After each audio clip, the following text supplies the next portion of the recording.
नमस्कार दोस्तों, आप सब लोग ठीक होंगे। ठीक है, तो चलिए शुरू करते हैं। यूपीएससी प्रीलिम्स टेस्ट 23 और 2021-2022 के लिए दोनों के लिए बहुत काम की क्वेश्चन 10 हम लोग करेंगे। देखिए, करंट, स्टैटिक्स, जीके, फैक्ट और बेसिक, इन सबको साथ लेकर हम अपने 10 क्वेश्चन को सोल्व करेंगे।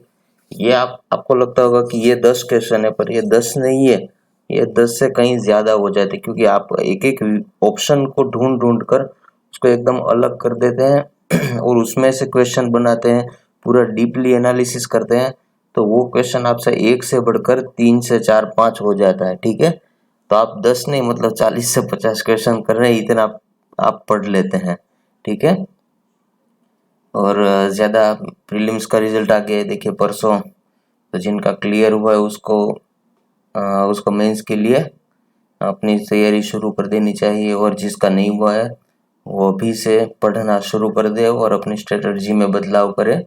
ठीक है, और जो जो गलतियां की है वो वापस वो ना दोहराए। कि चाणक्य जी का मुझे एक सेंटेंस याद आ रहा है कि खुद की गलतियों से सीखोगे तो पूरी जिंदगी कम पड़ जाएगी, इसलिए दूसरों की गलतियों से सीखना चाहिए। तो इसमें तो हमको खुद की गलतियों से भी सीखना है और दूसरों की गलतियों से भी सीखना पड़ेगा। ठीक है, तो जितना जल्दी समझ जाओगे उतना ही अच्छा रहेगा।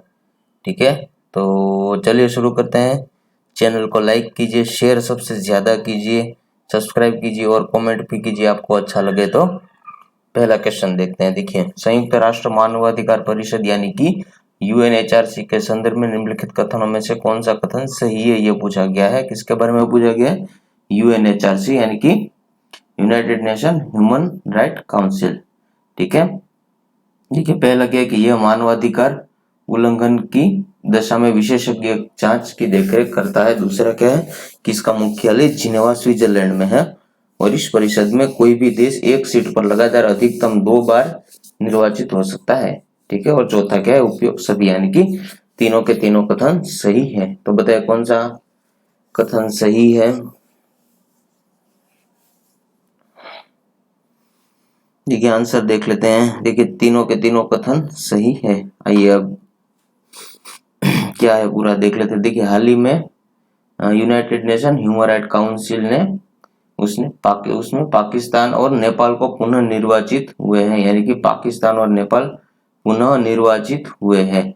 आगे देखेंगे। ठीक है, वर्ष 2006 में जो UN commission of human rights के प्रति विश्वसनीयता के अभाव को, यानी कि विश्वास नहीं था, उसके कम होने का, उसको विश्वसनीयता का अभाव, विश्वास कम होने का, ठीक है, उसको दूर करने के लिए संयुक्त राष्ट्र मानवाधिकार परिषद यानी कि यूएन ह्यूमन राइट काउंसिल, ठीक है, उसका पुनर्गठन किया गया था और यह देशों में मानवाधिकार उल्लंघन की दशा में विशेषज्ञ जांच की देखरेख करता है। यानी कि जो ह्यूमन राइट का यानी कि मानवाधिकार का उल्लंघन करता है उस दशा में विशेषज्ञ जांच की देखरेख करता है, उसके ध्यान रखता है। ठीक है, और मुख्यालय तो पता चल गया स्विट्जरलैंड में है, जिनेवा में है। ठीक है, और वर्तमान में इसके कितने सदस्य है? तो 47 सदस्य है और प्रत्येक सदस्य 3 वर्ष के लिए निर्वाचित होता है। प्रत्येक सदस्य 3 वर्ष के लिए निर्वाचित होता है, याद रखिएगा। और कोई भी देश एक सीट पर लगातार अधिकतम 2 बार निर्वाचित हो सकता है। ठीक है,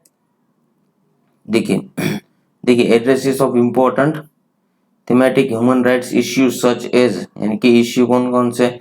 freedom of expression and assembly. दूसरा क्या है कि फ्रीडम ऑफ एक्सप्रेशन। दूसरा क्या है कि freedom of belief and religion और ह्यूमंस राइट और एलजीबीटीक्यू, यानी कि LGBT right and the rights of radical and ethnic minorities. वहाँ इस बारे में यूएन जो है वो सुरक्षा के बारे में उसकी विशेषज्ञ देखरेख करता है। ठीक है, important thematic human rights issue, ये एक बार याद रखिएगा। ठीक है, ये पूरा ये जो चारों के चार पांच पांच है वो याद रख लीजिएगा। देखिए ये करंट के हैं। देखिए 2021-22, 21-23, 2020-22, 2019-21, 2018 और 2020।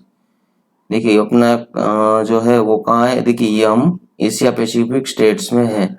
तो इंडिया 2019 से 2021 तक का था, और अभी चुने गए, देखिए यहाँ पाकिस्तान और नेपाल, ये आ गया ना, पाकिस्तान और नेपाल 2018 2020, ठीक है। देखिए फॉर्मेशन कब हुआ था, 15 मार्च 2006 को, ये कि 14 साल हो गए। और सब्सिडरी ऑर्गन है, ठीक है, तो और हेडक्वार्टर जिनेवा स्विट्जरलैंड में है। और पेरेंट ऑर्गेनाइजेशन कौन है, यूनाइटेड नेशन जनरल असेंबली, ये उसकी पेरेंट ऑर्गेनाइजेशन है, ठीक है, जो 47 मेंबर है।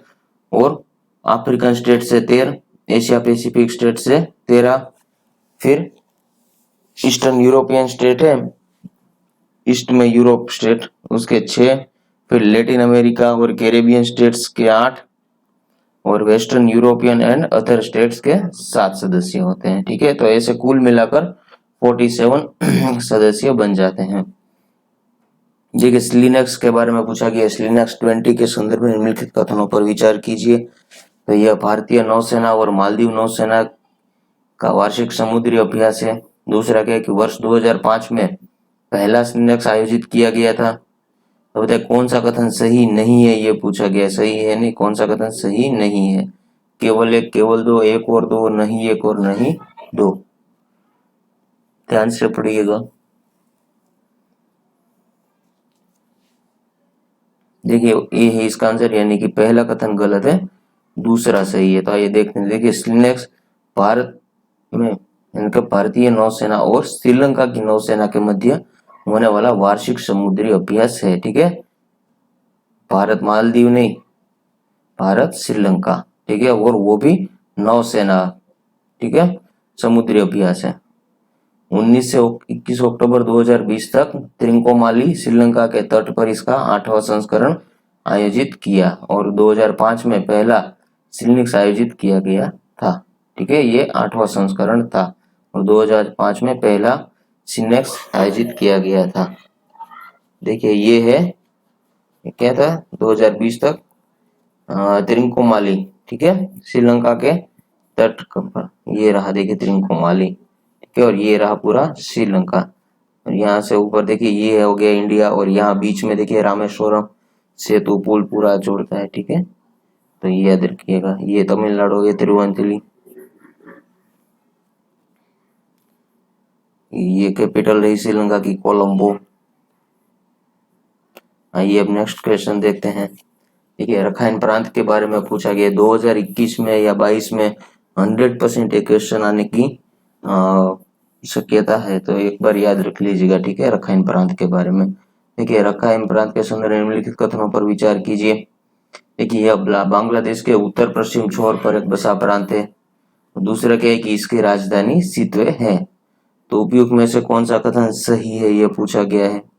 केवल एक, केवल दो, एक और दो, और नहीं एक और नहीं दो। तो बताइए कौन सा आंसर सही है, ठीक है। देखिए बी ही है इसका आंसर, यानी कि दूसरा कथन सही है, यानी कि सितवे इसकी राजधानी है रखाइन प्रांत की। आइए अब देखते हैं। देखिए एक रिपोर्ट के अनुसार म्यांमार की सरकार, इनकी म्यांमार में जो सरकार है, उसने रोहिंग्या समुदाय को नागरिकता देने से इनकार कर दिया है। रोहिंग्या एक समुदाय है, ठीक है, उसको नागरिकता देने से इनकार कर दिया है। इन्हें वर्ष 2014 की जनगणना में भी सम्मिलित नहीं किया गया था म्यांमार सरकार ने, ठीक है। उसने क्या किया कि नागरिकता देने से भी मना कर दिया, और 2014 की जनगणना में भी सम्मिलित नहीं किया, ठीक है। अब रोहिंग्या मुख्यतः रखाइन प्रांत में निवास करने वाली आबादी है। आगे देखेंगे हम फिगर में कि रखाइन प्रांत कहाँ है, ठीक है। ये एक रखाइन प्रांत में निवास करने वाली आबादी है रोहिंग्या कम्युनिटी, ठीक है, और ये मूल रूप से इस्लाम धर्म को मानते हैं, ये याद रखिएगा, इस्लाम धर्म को मानते हैं। और रोहिंग्या म्यांमार के कई जातीय अल्पसंख्यकों में से एक समुदाय, यानी कि जो रोहिंग्या कम्युनिटी है वो म्यांमार में जो कई सारे अल्पसंख्यकों की माइनॉरिटी है, उसमें से एक रोहिंग्या भी है, ठीक है। और ये पूरे विश्व में सबसे अधिक भेदभाव किए जाने वाले लोगों में से एक है। इसके कारण रखाइन प्रांत चर्चा में रहता है, ठीक है, उसके साथ सबसे ज्यादा भेदभाव होता है, इसलिए चर्चा में रहता है। देखिए जैसे कि अमेरिका में भी था ब्लैक वर्सेस व्हाइट था, तो इसी तरह ये भी चर्चा में रहा था। ठीक है, रखाइन प्रांत में म्यांमार के उत्तर पश्चिमी छोर पर बांग्लादेश की सीमा पर बसा एक प्रांत है। इनकी म्यांमार के उत्तर पश्चिमी छोर पर, ठीक है, किनारे रखाइन प्रांत और बांग्लादेश की सीमा पर बसा एक प्रांत है जो 36,762 वर्ग किलोमीटर में फैला हुआ है और इसकी राजधानी सितवे। देखिए, आइए अब देख लेते हैं। देखिए, ये रहा रखाइन प्रांत, ये रहा म्यांमार। ठीक है, ये जो क्रीम एरिया है ये पूरा म्यांमार है और उसके छोर पर यानी कि ये रहा रखाइन प्रांत। ठीक है, और ये रहा बांग्लादेश। ठीक है, तो कितना जुड़ता है। ठीक है, और ये रहा अपना इंडिया। एक और देखिए, ये रही रोहिंग्या कम्युनिटी। ठीक है, देखिए कैसे खड़े हैं। देखिए पूरा छाता लेके निकाल दिया था। अब आपको आपके घर से भी निकाल देंगे तो भी 2 दिन तक टिक नहीं पाएंगे। इनको तो देश से ही निकाल कर दिया है। तो सोचा कीजिए कि उसमें कहीं मतलब कहीं सारे लोग थे, एक दो नहीं, हजारों कितने सारे थे। ठीक है, तो वहां उसमें बच्चे भी होंगे, बूढ़े भी होंगे, प्रेग्नेंट महिलाएं होगी, ठीक है, बूढ़ी महिलाएं होंगी। ठीक है, तो इसमें कितने मर भी गए होंगे कुछ, मतलब ऐसा होता है, बहुत दिक्कत होती है यार, ये दुख देता है ऐसी चीजें। देखिए आगे बढ़ते हैं। देखिए, ये रहा पूरा, देखिए म्यांमार, बांग्लादेश और इंडिया। ठीक है, ये कोलकाता बांग्लादेश, ठीक है, ये कोलकाता ढाका और यहाँ से ये रहा पूरा रखाइन प्रांत। ठीक है, तो ये तीनों के आपको मैप देख लेने हैं। ठीक है, जुड़ता है और ये रहा रखाइन प्रांत। ठीक है, म्यांमार। आइए आगे बढ़ते हैं। देखिए, थालीनोमिक्स के बारे में पूछा गया है कि थालीनोमिक्स के संदर्भ में निम्नलिखित कथनों पर विचार कीजिए। तो यह भारत में एक व्यक्ति द्वारा एक थाली के लिए किया जाने वाला भुगतान को मापने का प्रयास है। दूसरा है, इसमें केवल शाकाहारी थालियों को शामिल किया गया है। तो बताइए उपयुक्त में से कौन सा कथन सही है। केवल एक, केवल दो, एक और दो, और नहीं एक और नहीं दो। ठीक है, देखिए दूसरा कथन तो गलत है, यानी कि केवल एक ही सही है। देखिए थालीनोमिक्स होता गया है। देखिए, भारत में भोजन की थाली का अर्थशास्त्र है। ठीक है, आगे पढ़ते हैं। देखिए, और एक व्यक्ति द्वारा एक थाली के लिए किया जाने वाला भुगतान को मापने का प्रयास है। अब एक थाली में आप घर में कितने लोग हैं, एक व्यक्ति आप थाली में कितना भोजन लेते हैं उसको एक मेजरमेंट करने का जो तरीका है वो थालीनोमिक्स है। उसको उसके जो आप गेहूं खाते हैं, चावल खाते हैं, तो उसके वो भी इंक्लूड हो जाते हैं। आगे देखिए समझ आएगा। देखिए अप्रैल 2006 से अक्टूबर 2019 तक 25 राज्यों और केंद्र शासित प्रदेशों के लगभग 80 केंद्रों से औद्योगिक श्रमिकों के लिए, ठीक है, औद्योगिक श्रमिकों के लिए उपभोक्ता मूल्य सूचकांक यानी कि सीपीआई से कीमतों के आंकड़े को प्रयोग किया गया। ये थालीनोमिक्स को मेजरमेंट करने के लिए, ठीक है, आंकड़े कहाँ से लिए गए हैं, जो सीपीआई में जो औद्योगिक श्रमिक होते हैं ना, उसके आंकड़े लिए गए हैं। देखिए 5 सदस्यों वाले परिवार, मान लीजिए आपके परिवार में 5 सदस्य है। ठीक है, 2 शाकाहारी थालियों तथा मांसाहारी थालियों पर होने वाला खर्च, यानी कि 2 शाकाहारी थाली, यानी कि एक टाइम में 2 शाकाहारी थाली, यानी कि कुल आपके फैमिली में कितनी थालियां हुई, 10 थालियां, 2 टाइम खाते हैं। ठीक है, उसमें होने वाले खर्च में कमी से क्रमशः लगभग 10 से 11,000 रुपए सालाना बचत हुई है 2016 से। ठीक है, 2016 से ये आपकी महीने की जो आपका भोजन में खर्च होता है ना, उसमें 10 से 11,000 रुपए की सालाना बचत हुई, जिसमें क्या है कि शाकाहारी थालियों में 10,500 के आसपास थी और मांसाहारी जो थाली होती है, यानी कि आपके घर में मतलब थालियां मतलब मीट वीट वगैरह फिश, उसमें 11,000 के आसपास की बचत हुई है। ठीक है, तो उतनी कमी हुई है 2016 से। ठीक है, देखिए अब शाकाहारी थाली में क्या होता है, 300 ग्राम अन्न, यानी कि उसमें चावल गेहूं, ये चावल गेहूं आ गया, तेल आ गया, सारे मसाले भी आ गए, तो पूरी की पूरी थालीनोमिक्स ही आ गई, यानी कि आपके मसाले, तेल, फिर चावल, गेहूं, मीट, फिश, ये सब मांसाहारी चीजें आ गई। देखिए 150 ग्राम सब्जी, 60 ग्राम दाल, तेल, मसाले शामिल किए गए, जबकि मांसाहारी थाली में दाल की जगह दाल तो नहीं होती मांसाहारी में, दाल मांसाहारी में तो गोश्त और फिश को भी शामिल किया गया है। ठीक है, ये थालीनोमिक्स का जो मतलब आसान भाषा में समझे तो क्या है कि आप महीने में आपके परिवार में कितने लोग कितना खाते हैं ये मापने के लिए एक ही थाली में कि ज्यादा उसकी एक थाली की प्राइस बढ़ी है कम हुई है। ठीक है, ये मापने के लिए, ये मेजरमेंट करने के लिए। ठीक है, तो ये सस्टेनेबल डेवलपमेंट गोल है जो हंगर इंडेक्स।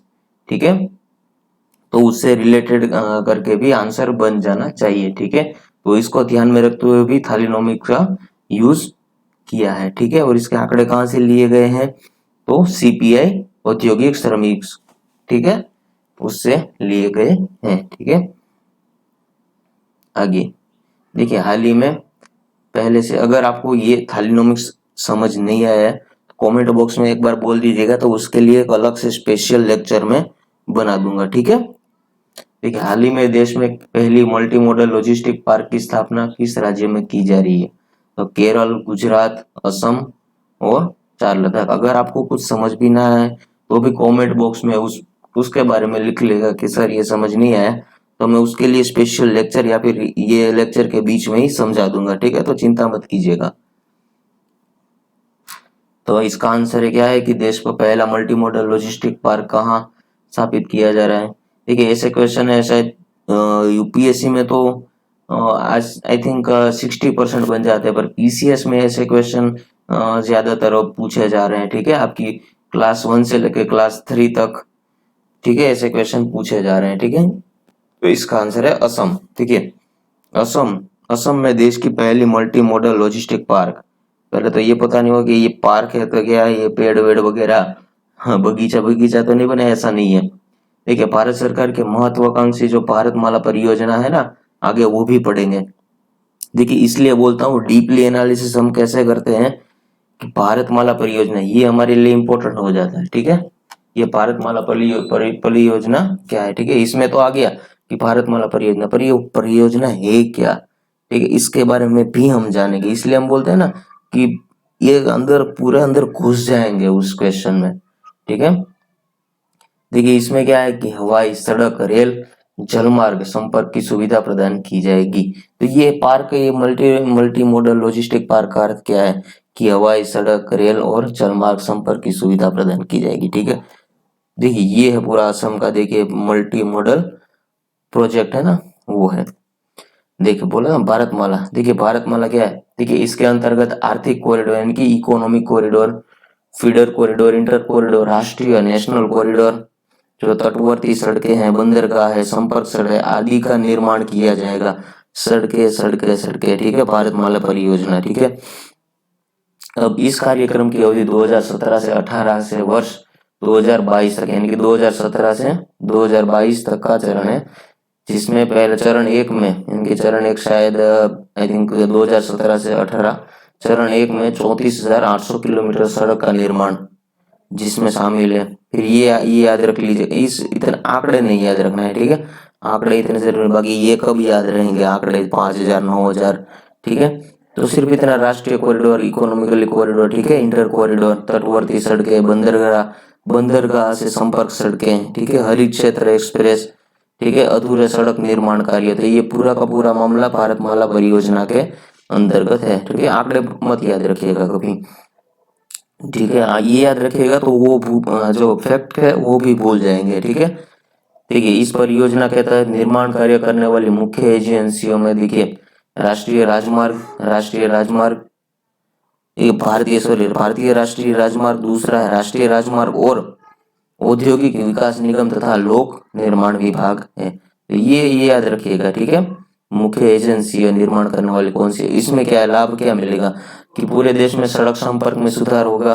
ठीक है, आई थिंक इस भारतमाला परियोजना से पूरे देश में मतलब सड़क योजना ही मतलब सड़कों से जोड़ दिया जाएगा पूरे भारत को, ऐसा ही है। बंदरगाह है, कोस्टल एरिया है, उसमें भी निर्माण काफी काफी सारा हो रहा है। ये भारत की सबसे बड़ी परियोजना में से मानी जाती है भारतमाला परियोजना। आई थिंक 5.5 लाख करोड़ की ये पूरी योजना बनाई गई है। ठीक है, तो आर्थिक गलियारे से कार्गो की त्वरित आवाजाही में वृद्धि देखिए इंटरव्यू में पूछाएगा भारतमाला परियोजना, तो ऐसे मतलब फैक्ट आप आंकड़े के साथ रिव्यू करेंगे ना तो इम्पैक्ट बहुत ज्यादा अच्छा आएगा। ठीक है, तो अंतरराष्ट्रीय व्यापार में वृद्धि, निवेश में तेजी एवं रोजगार सृजन में वृद्धि होने की संभावना है। ठीक है, देखिए ये रहा पूरा एक भारतमाला परियोजना, गुजरात से लेकर जम्मू कश्मीर, फिर यहाँ उत्तर प्रदेश, बिहार, अरुणाचल प्रदेश, नागालैंड, मिजोरम, ठीक है, सिक्किम, ये रहा। देखिए कोस्टल इकोनॉमिक जोन पूरा भारतमाला कवर, कंडला, मुंद्रा, फिर ये सिक्का, दहेज, जजीरा, फिर दिघी, जेंगर, ठीक है, कोंची, ठीक है, ये पूरा वाइजैग, देखिए काकीनाडा, ये पूरा का पूरा कवर कर लिया। ठीक है, तो इतना याद रखिएगा। आगे बढ़ते देखिए रोहतांग दर्रा यानी कि पास के बारे में, रोहतांग पास यानी रोहतांग दर्रा के बारे में पूछा गया है। तो ये दर्रा पीर पंजाल श्रेणी में अवस्थित है। और दूसरा क्या है कि यह दर्रा कुल्लू घाटी का लाहौल व स्पीति से जोड़ता है। तो कौन सा कथन सही है ये पूछा गया है। केवल एक, केवल दो, एक और दो, और नहीं एक और नहीं दो। देखिए पहले जान लेते हैं। ठीक है, देखिए ध्यान रखते हैं कि रोहतांग दर्रा हिमालय की पूर्वी पीर पंजाल श्रेणी में लगभग 13,058 फीट की ऊंचाई पर अवस्थित है। ठीक है, ये तो जान लिया कि रोहतांग दर्रा हिमालय की पूर्वी पीर पंजाल श्रेणी में 13,058 फीट की ऊंचाई पर अवस्थित है। और यह दर्रा मौसम में अचानक अत्यधिक बदलाव के कारण भी जाना जाता है। यह दर्रा किस लिए जाना जाता है कि मौसम में अचानक जो अत्यधिक बदलाव होते हैं एकाएक, तो उसके कारण भी जाना जाता है। उत्तर में मनाली, दक्षिण में उसके उत्तर में क्या है कि मनाली है, दक्षिण में कुल्लू शहर से 51 किलोमीटर दूर स्थित यह मनाली लेह का मुख्य मार्ग में पड़ता है। आपने ये दर्रा आगे आगे तो फोटो दिखाऊंगा, पर आपने काफी मूवी देखे होंगे। देखिए जब वी मेट मूवी है, तो उसमें जो एकदम अच्छा बाजू बाजू में जो बर्फ होती है और बीच में जो करीना कपूर और शाहिद कपूर गाड़ी लेके, ठीक है, तो वो जो दर्रा मतलब वो है, तो वो मनाली में ये रोहतांग दर्रा उसको बोलते हैं। आप आगे फोटो देखिएगा आपको समझ आ जाएगा। ठीक है, इसे लाहौल और स्पीति जिलों के प्रवेश द्वार भी कहा जाता है। तो अपने कथन सही हो गए। देखिए ये है पूरा वो दर्रा। ठीक है, ये जवानी है दीवानी ये मूवी भी देखोगे तो उसमें भी आपको पता चल जाएगा। ठीक है,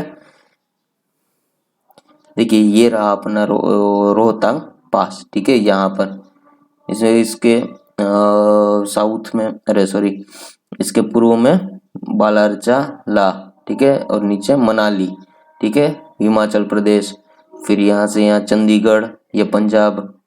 ठीक है, आइए अब नेक्स्ट क्वेश्चन देखते हैं। देखिए प्रधानमंत्री स्वामित्व योजना के बारे में पूछा गया है। तो ये क्वेश्चन शायद आई थिंक तीसरी बार आया होगा। तो ये और एग्जाम में भी शायद एक बार पूछा गया। एक जो फैमिली मेंबर है वो बता रहा था कि ये क्वेश्चन आया था सर। ठीक है, इसलिए मैं बोलता हूँ ये इम्पोर्टेंट है। जो भी में एग्जाम हुई ना उसमें ये क्वेश्चन आ गया था, शायद एक एंट्रेंस एग्जाम थी किसी चीज के लिए। ठीक है, देखिए इस योजना की शुरुआत ग्रामीण लोगों को उत्तरी संपत्ति पर मालिकाना अधिकार दिलाने और उन्हें आर्थिक रूप से सशक्त बनाने के लिए की गई है। और दूसरा क्या है कि इस योजना के अंतर्गत ड्रोन द्वारा गांव एवं कृषि भूमि की मैपिंग की जाएगी। तो बताए कौन सा कथन सही है ये पूछा गया है। देखिए केवल एक, केवल दो, एक और दो, और नहीं एक और नहीं दे। ठीक है, प्रधानमंत्री स्वामित्व योजना के बारे में पूछा गया है। आइए इसका आंसर देखिए, दोनों के दोनों कथन आई थिंक सही है। ठीक है, देखिए गांव के लोगों को उनकी संपत्ति का मालिकाना हक दिलाने और उन्हें, ये पूरा फैक्ट है और इसको याद ही रखना है, समझने की इसमें बहुत ज्यादा कुछ जरूरत नहीं है, आसान भाषा में ये है। देखिए गांव के लोगों को उनकी संपत्ति का मालिकाना हक दिलाने और उन्हें आर्थिक रूप से इकोनॉमिकली स्ट्रॉन्ग बनाने के लिए पंचायती राज दिवस पर, इनके उसके पंचायती राज दिवस के अवसर पर स्वामित्व योजना का शुभारंभ किया है। ठीक है, ये तो याद रखना है, आसान है। देखिए प्रधानमंत्री स्वामित्व योजना के अंतर्गत संपत्ति नामांकन प्रक्रिया को सरल बनाना है। जो कागजों में या फाइलों में बनाते हैं ना संपत्ति नामांकन, उसकी नामांकन प्रक्रिया, ठीक है, उसको सरल बनाना है। किसकी कितनी जमीन है, कहाँ तक है, ठीक है, दूसरों की जमीन कितनी छूती है, ये सब पूरा कहाँ किस राज्य में है, किस गांव में है, ठीक है, गांव के कौन से क्षेत्र में है, तो ये सब, ठीक है, इसको इजी बनाना है। इस योजना के अंतर्गत ड्रोन द्वारा गांव एवं कृषि भूमि की मैपिंग की जाएगी। ठीक है, क्या किया जाएगा, ड्रोन द्वारा गांव एवं कृषि भूमि की मैपिंग की जाएगी। इसके द्वारा जो ग्रामीण युवा बेरोजगार है उन्हें ऋण देने का प्रावधान भी किया गया है। तो ये याद रखिएगा, ठीक है। ये थोड़ा जो क्वेश्चन है ना थोड़ा अलग पड़ता है, ठीक है। इसके द्वारा जो ग्रामीण युवा जो बेरोजगार है उन्हें ऋण देने का प्रावधान भी किया गया है। इस योजना से शुरू होने से ग्राम पंचायतों में होने वाले धांधली जमीनों पर कब्जा जो और भूमाफिया के ऊपर लगाम लगेगी। ग्राम स्वराज पोर्टल की सहायता से ग्राम लोग अपनी जमीनों से संबंधित सभी जानकारी ऑनलाइन देख सकेंगे। तो ये जो सारी इंफॉर्मेशन इकट्ठी करेंगे इसको सीधी ऑनलाइन पोर्टल पर यानी कि वेबसाइट पर अपलोड कर देंगे, जिससे गांव वाले आसानी से पता लगा सकेंगे, उसको अंडरस्टैंड कर पाएंगे। ठीक है जी। क्वेश्चन 8 क्या है, अंतर्राष्ट्रीय धार्मिक स्वतंत्रता अधिनियम के संदर्भ में निम्नलिखित कथनों पर विचार कीजिए और कौन सा कथन सही है ये बताना है।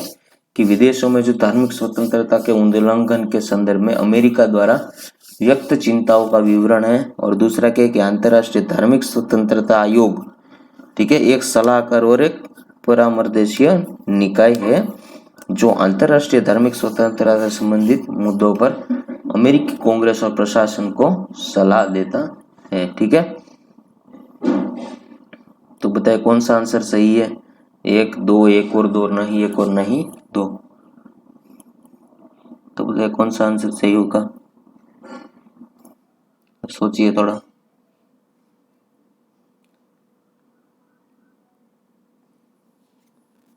कि दोनों के दोनों कथन सही है।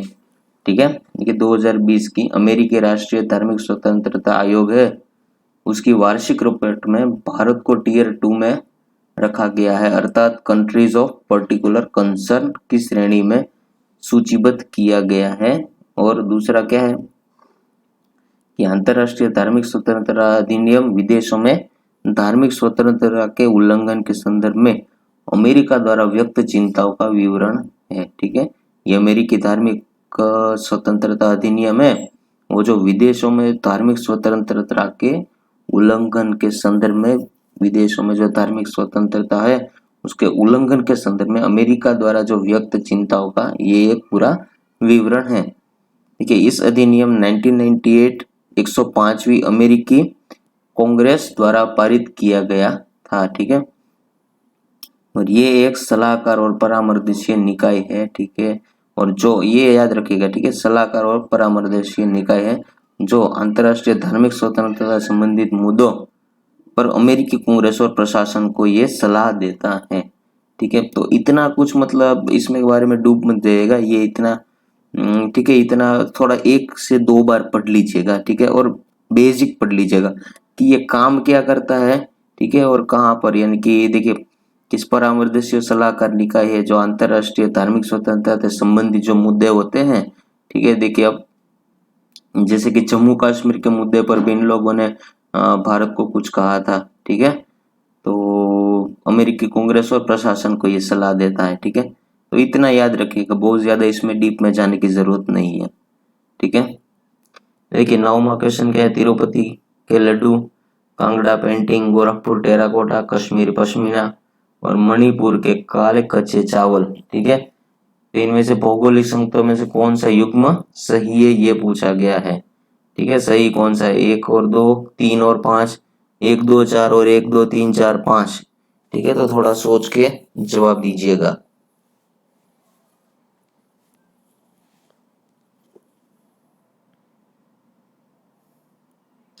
ये सही आंसर है सबके सब, यानी कि डी। देखिए हाल ही में मणिपुर के कच्चे काले चावल उसको चकाओ, गोरखपुर का टेराकोटा, फिर कोविलपट्टी की कदलाई मिठाई को भौगोलिक संकेत प्रदान किया गया है। और दूसरा ये भौगोलिक संकेतक देखिए जीआई टैग तो काफी टाइम से यानी कि 2-3 सालों से तो यूपीएससी में शायद नहीं आया है, पर पीसीएस के क्वेश्चन के लिए ये इम्पोर्टेंट हो जाता है। ठीक है, क्योंकि पीसीएस में क्वेश्चन पूछ डालते हैं काफी बार, जो करंट में जिसको जीआई टैग मिला है उसके बारे में। ठीक है, तो उसके लिए भी कर लीजिएगा। ठीक है, तिरुपति के लड्डू, कांगड़ा पेंटिंग, कश्मीर पश्मीना को पहले ही जीआई टैग दिया जा चुका है। ये किसी उत्पादन को भौगोलिक संकेतक प्राप्त करने के लिए उसके संबंधित क्षेत्र में उत्पादन, उस क्षेत्र में उत्पादन या फिर निर्माण अथवा तो प्रसंस्करण होना आवश्यक है। और भौगोलिक संकेतक जो जीआई टैग है उसको प्राप्त होने पर उस क्षेत्र को सामूहिक रूप से इसके उत्पादन का एकाधिकार प्राप्त हो जाता है। ठीक है, तो एक दो बार पढ़ लीजिएगा। ठीक है, देखिए ये जो कि ये रहे वो ब्लैक राइस, ठीक है, जो मणिपुर में थे ना, मणिपुर के काले चावल। फिर ये जो मिठाई थी कौन सी थी, देखिए कलदाई, देखिए कदलाई मिठाई। ठीक है, कदलाई मिठाई, देखिए ये है कदलाई मिठाई। ठीक है, ये जो मकर संक्रांति होती है ना तब ये शायद खाते हैं। ठीक है, ये मीठी मीठी होती है और उसमें सींग के दाने डाल के, ये कदलाई मिठाई। और ये है टेराकोटा, ये गोरखपुर के टेराकोटा है। ठीक है, देखिए नेक्स्ट क्वेश्चन क्या है, ये भारत में वर्ष 2018 को मक्का के राष्ट्रीय वर्ष, मकाई, ठीक है, मक्का के राष्ट्रीय वर्ष के रूप में घोषित किया गया है। दूसरा क्या है कि कोदो, कुटकी, चेन्ना एवं सानवा भारत में उगाई जाने वाली मक्का की किस्म है। ठीक है, तो कौन सा कथन सही है, केवल एक, दो, एक और दो, नहीं एक और नहीं दो। देखिए ऐसे क्वेश्चन अब यूपीएससी में उसके यूपीएससी के फेवरेट क्वेश्चन माने जाते हैं ऐसे क्वेश्चन। ठीक है, ये एग्रीकल्चर इस बार तो मतलब धमाका कर दिया था, ऐसे क्वेश्चन एग्रीकल्चर से पूछे गए थे। तो ठीक है, ये याद रखिएगा। ठीक है, अब आपकी नजर में आप भी करंट अफेयर कहीं से पढ़ते हो और ऐसे वाला कुछ आपको पढ़ने को मिले तो जबरदस्त पढ़िएगा उसको, यानी कि दिमाग दिमाग से ऐसे पढ़िएगा कि भूल ना पाए। ठीक है, देखिए इसका आंसर क्या है, देखिए पहले देख लेते हैं। ठीक है, देखिए बाजरे को अक्सर एक सुपर फूड के रूप में देखा जाता है। देखिए पहला तो ये दोनों के दोनों कथन गलत है। ठीक है, देखिए बाजरे को अक्सर एक सुपर फूड के रूप में देखा जाता है। ठीक है, इसके अलावा बाजरे से जुड़ी कई अनूठी विशेषता है जो भारत की कृषि में जलवायु परिस्थिति को अनुकूल है।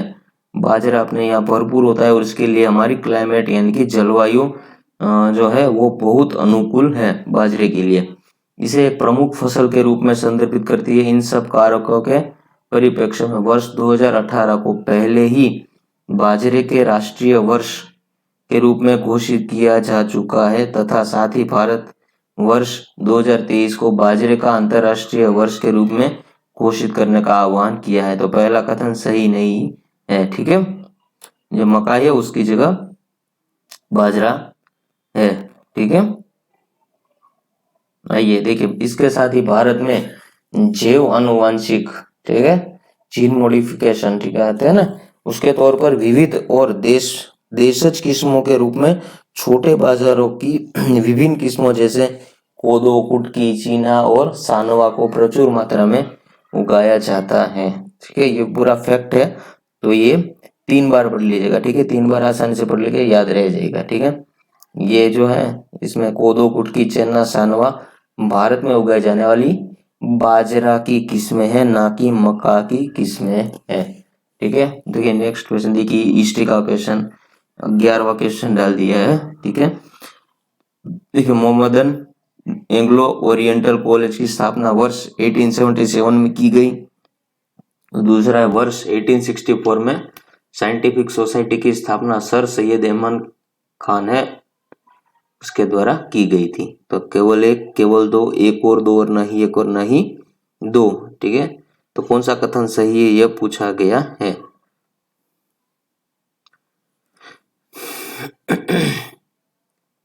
देखिए दोनों के दोनों कथन सही है। देखिए मोहम्मदन एंग्लो ओरिएंटल कॉलेज की स्थापना 1877 में ऑक्सफोर्ड और कैम्ब्रिज विश्वविद्यालय की तर्ज पर की गई, जो बाद में अलीगढ़ मुस्लिम विश्वविद्यालय के रूप में विकसित हुआ। अलीगढ़ मुस्लिम यूनिवर्सिटी के रूप में विकसित हुआ है। यही मोहम्मद एंग्लो ओरिएंटल कॉलेज है, ठीक है, 1877 में, ठीक है।